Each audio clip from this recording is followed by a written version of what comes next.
اعوذ باللہ من الشیطان الرجیم بسم اللہ الرحمن الرحیم۔ معزز سامعین اکرام، السلام علیکم ورحمۃ اللہ وبرکاتہ۔ میں غلام مصطفیٰ اپنے یوٹیوب چینل پیام اسلام سے آپ سے مخاطب ہوں۔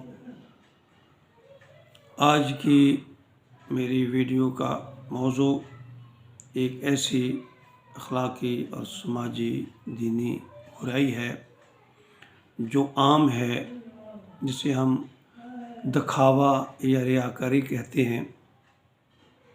اس کے بارے میں نبی اکرم خاتم النبیین صلی اللہ علیہ وآلہ وسلم کا پیغام اب تک پہنچانا ہے۔ نبی اکرم صلی اللہ علیہ وسلم نے فرمایا، 3 ایسے بد نصیب شخص ہوں گے جو اپنے بھرپور اعمال کے باوجود جہنم میں جائیں گے۔ تو صحابہ اکرام کے دریافت فرمانے پر آپ نے فرمایا، پہلا وہ شخص،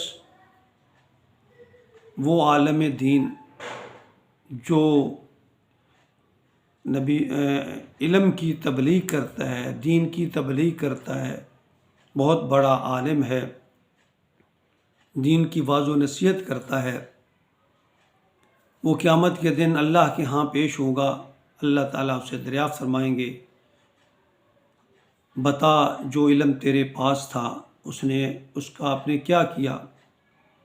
وہ کہے گا، یا اللہ، میں نے تیرے دین کی تبلیغ کی، لوگوں تک تیرا پیغام پہنچایا، نبی اکرم صلی اللہ علیہ وسلم کا پیغام پہنچایا،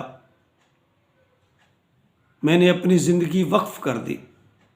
اللہ تعالیٰ فرمائیں گے، تو جھوٹا ہے، تو نے صرف دین کی تبلیغ اس لیے کی تھی کہ لوگ تجھے عالم کہیں، تجھے پڑھا لکھا کہیں، عمل کہیں، سو وہ تجھے دنیا میں کہا جا چکا، اب آخرت میں تیرے لیے اس کا کچھ حصہ نہیں ہے۔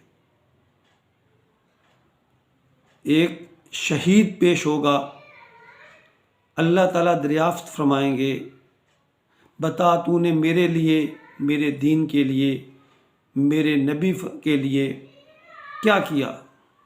عرض کرے گا، یا اللہ، میں نے تیرے دین کی خاطر اپنی جان قربان کر دی۔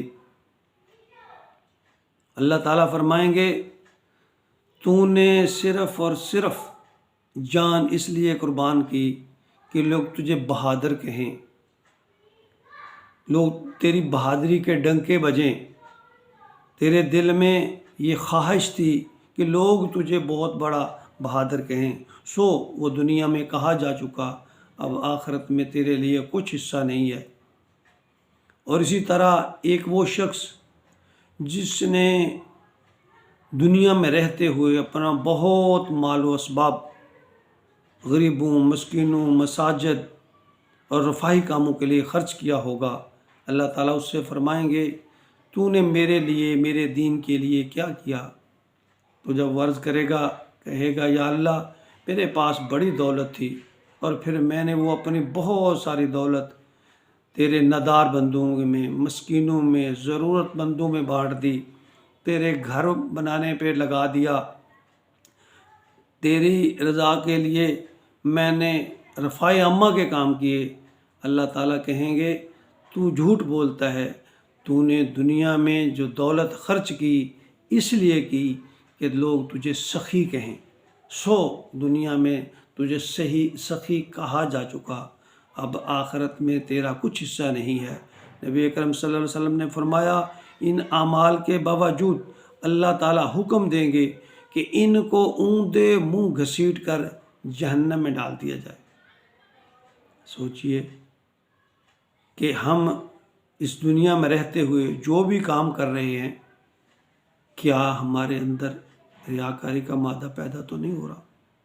اگر ہو رہا ہے تو ختم کیجئے، توبہ کیجئے، ہر کام کو اللہ کی رضا کی خاطر کیجئے۔ یاد رکھیے، چھوٹے سے چھوٹا عمل اللہ تعالیٰ کی رضا کی خاطر کی ہوئے بڑے سے بڑے ریاکاری کے عمل سے بہتر ہے۔ یہاں مجھے ایک اس صحابی کا واقعہ یاد آ رہا ہے، رضی اللہ تعالی عنہ، جس نے ساری رات مزدوری کی ایک یہودی کے باغ میں، اور جو کھجوریں اسے معاوضہ کے طور پہ ملیں وہ صبح نبی اکرم صلی اللہ علیہ وآلہ وسلم کی خدمت میں جنگ کے اس فنڈ میں جمع کروا دیں، تو اللہ تعالیٰ نے نبی پاک صلی اللہ علیہ وسلم کو باقاعدہ اس بندے کے بارے میں قرآن پاک میں فرمایا کہ اس کا یہ عمل اللہ تعالیٰ کو سب سے زیادہ پسند ہے، حالانکہ چندہ دینے میں اس سے بڑھ کر لوگوں نے چندہ دیا تھا، لیکن اس کا یہ چھوٹا سا عمل خالصتاً اللہ کی رضا کی خاطر تھا، تو اللہ تعالیٰ کو اتنا پسند آیا کہ اللہ تعالیٰ نے نبی پاک صلی اللہ علیہ وسلم کے ذریعے اس بندے تک بشارت پہنچائی۔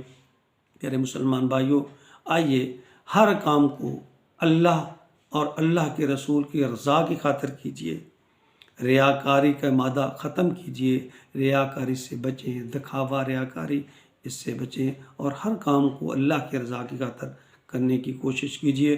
اللہ تعالی ہمیں اس برائی سے بچائے، آمین یا رب العالمین۔